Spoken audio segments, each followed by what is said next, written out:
तो option buying रो सबुठु बड़ advice है जमा भी नेकेड ऑप्शन बाय करंतुनी। नेकेड ऑप्शन माने कौन खाली गोटे कॉल ऑप्शन बाय करिबा कि खाली गोटे पुट ऑप्शन बाय करिबा आकु ही कहंती नेकेड कॉल बाइंग कि नेकेड पुट बाइंग।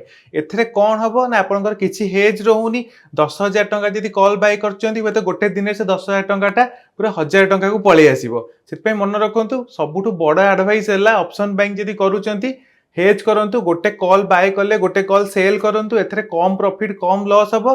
बहुत दिन पर्यंत आपण मार्केट रे रही परिबे। बहुत जण मेसेज करचंती सर मोर गोटे मास रे 50,000 टंका लॉस हे गला लाख टंका लॉस हे गला। से किछि भी जानि नाहंती ऑप्शन ट्रेडिंग विषय रे गोटे ऑप्शन ग्रीक्स विषय रे जानि नाहंती मार्केट टेक्निकल एनालिसिस भी जानि नाहंती। एमती केते जण कलर ट्रेडिंग रे पैसा लॉस करके मेसेज करचन जोटा कि कलर ट्रेडिंग टा गोटे गेम गोटे स्टॉक मार्केट से तार किछि लिंक नुहे। सेतपय मन रखंतु जम्मा सेमती करंतुनी गोटे भलसे जानंतु ऑप्शन ट्रेडिंग ता हला गोटे high risk high reward product ताको जानिला पर ही ट्रेड